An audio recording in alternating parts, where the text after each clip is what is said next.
Talon of the Jem'Hadar. I'm here to inform you that your commander has been detained for questioning by the Dominion. Detained?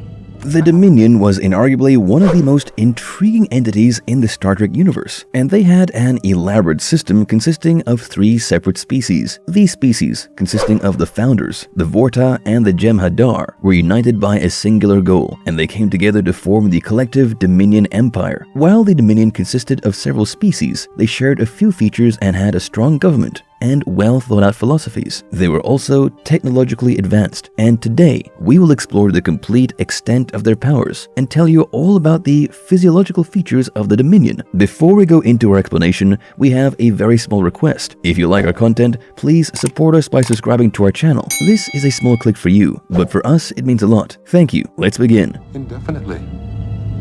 Commander Sisko will serve as an example of what happens to anyone who interferes with the Dominion.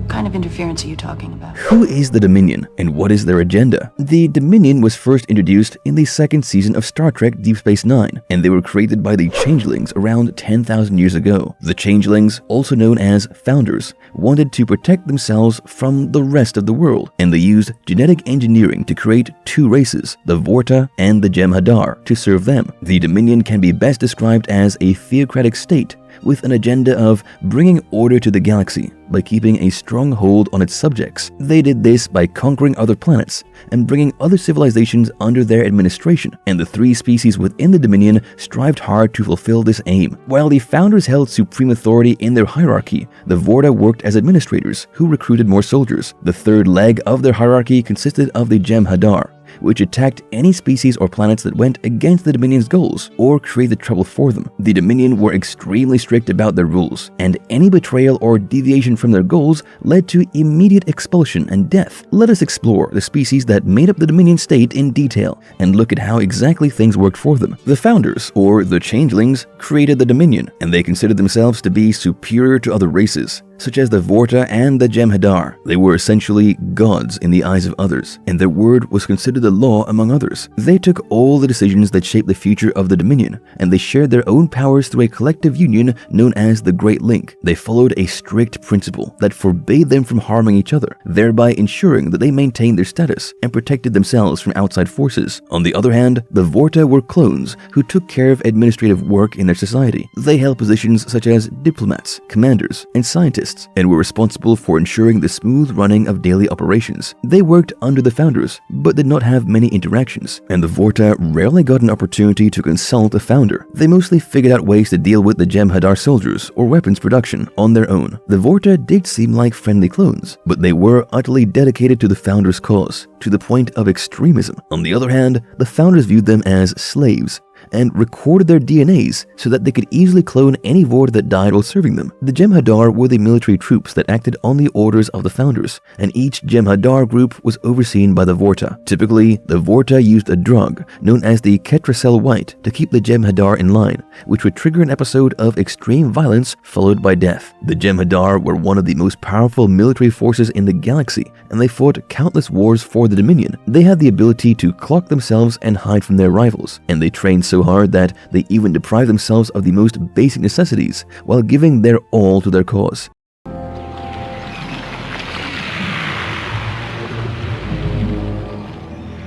What happened to the Dominion after the Great War? The events of the Dominion War took place in the Deep Space Nine series, which received a lot of praise for its dark, gritty themes and story arc. The series often explored politics and war, and covered the Dominion War, wherein the Dominion almost succeeded in defeating the Federation. However, the series does not explore what exactly went down after the war, and we only see that the Dominion agreed to sign the Treaty of Bajor to put an end to their conflicts. The Federation tried to find allies to fight against the Dominion, and they eventually threatened them by saying they would withhold the cure to a disease the Founders were suffering from. With no option but to save their lives, the Founders and the Dominion decided that the war was not worth it and agreed to sign the treaty. The very first condition of the treaty was that the female changeling who acted as their leader, must surrender herself and stand trial for all the crimes they committed over the ages. She not only faced charges for the Dominion's crimes against the Federation, but also for all the violence they had instigated upon other species. The female changeling agreed to this condition and sacrificed her connection to the Great Link in the process,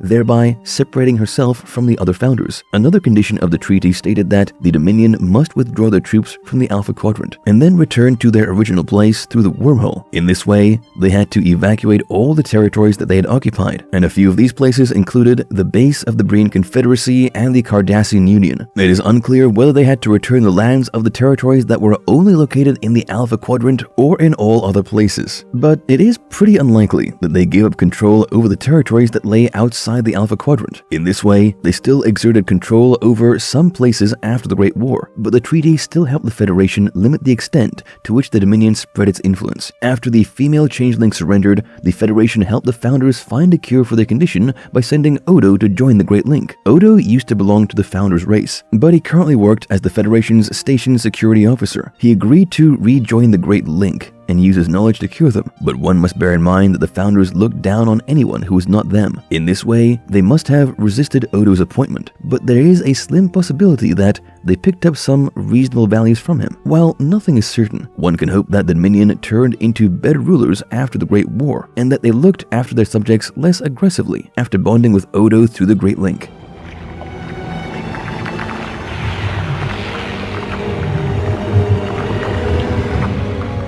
How did the Dominion government work? The Dominion government had established a smooth hierarchy with the founders on the top, followed by the Vorta and the Jem'Hadar. They referred to the system as the Order of Things, and anyone who stepped out of line could be punished by death. The founders had supreme authority, but they were largely indifferent to the workings of the government, and they left everything in the hands of the Vorta. Their government was based on the principle of control, and they would take immediate action and eliminate any potential threats by taking any necessary measures. They would wipe out any opposition, and usually resort to influence or espionage to trick an opponent. Besides Vorta and Jem'Hadar, a few other species, such as the Cardassians, Karema, Yadurans, and Tirogurans, were expected to obey the Vorta or risk being punished. The founders did not directly interact with these species, and they were worshipped as deities by the Vorta and Jem'Hadar, who believed that they owed their lives to them. The Dominion judicial system had court hearings, but the trials were a facade, and anyone who opposed them was put on trial for minor offenses and convicted. In this way, they systematically executed anyone who undermined the Dominion's government's authority while assuring the public that they had some semblance of justice. The Dominion's strict rules did work well in their favor, but there was a lot of tension between the Vorta and the Jem'Hadar. They usually interacted with each other with thinly veiled contempt, and it was not unusual for a Jem'Hadar to occasionally even kill the commanding Vorta.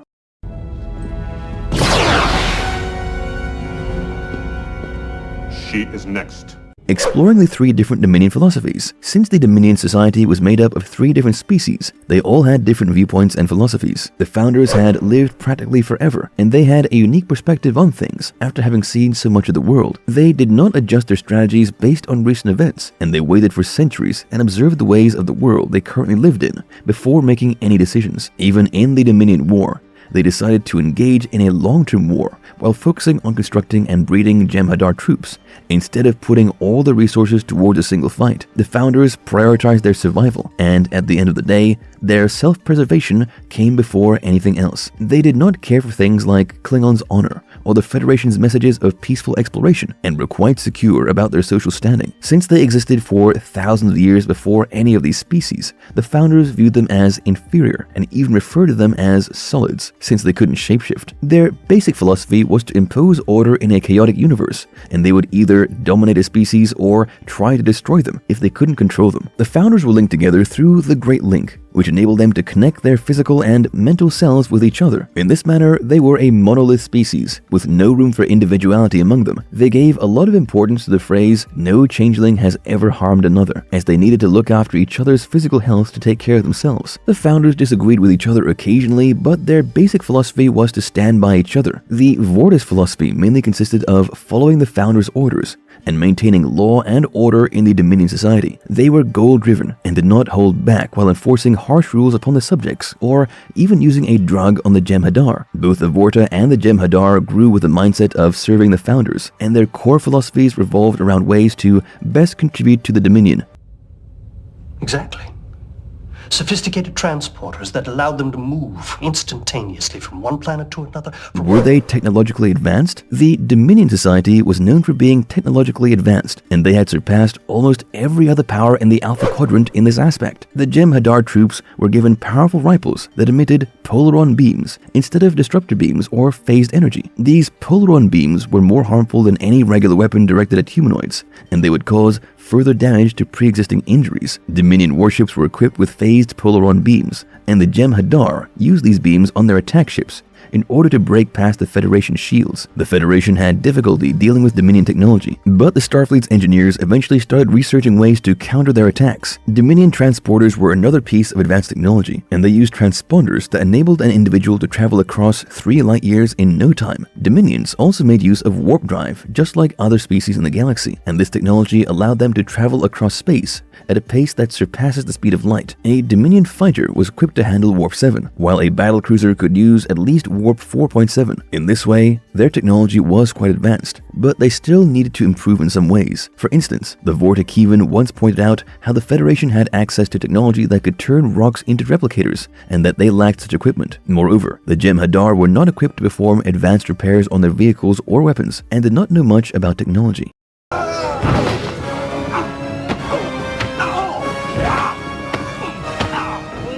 How powerful are they as a species? The Dominion was made up of 3 species, and they collectively became one of the most dangerous threats the Federation had ever faced. Fans wonder whether they are more powerful than the Borg, and many factors come into play while making this comparison. A single Borg cube had managed to decimate an entire Starfleet armada that consisted of 40 ships, while the Dominion did not exert this kind of power. In this way, we can assume that the Borg were more powerful than the Dominion, but this does not mean that the Dominion was weak in any way. During the Dominion War, they brought in several species, including the lethal Cardassians, to fight against the Federation. They were quite aggressive, and the severity of their actions left the Starfleet officers with no choice but to let go of their moral codes and play dirty to match the Dominion's brutality. Honorable officers such as Captain Benjamin Sisko resorted to seeking the Romulans' help in a desperate attempt to defeat the Dominion, and this goes to show that the Dominion was powerful enough to give a tough fight to the Federation. The only reason that the Dominion even lost the war against the Federation was due to the divine intervention by the prophets of Bajor. After Sisko pleaded with them, the prophets destroyed the Dominion ship, causing a significant blow to their side while they traveled through the Bajorian wormhole. If they had brought their entire fleet through the wormhole, the Dominion would have won the war and asserted dominance over almost every faction, including the Federation, Klingons, Romulan, and so on. The Dominion were quite dangerous entities, and their leader's ability to shapeshift enabled them to infiltrate any group or military power and then defeat them strategically. They could even breed a huge number of soldiers in special facilities, and the death of a soldier was followed by the cloning of a new soldier that would replace him. The Dominion were also quite dangerous in the sense that they would not hesitate before committing genocide, only to teach their opponents a lesson. In one such instance, they killed 700 million Cardassians to send a strong message after they started a rebel movement against the Dominion.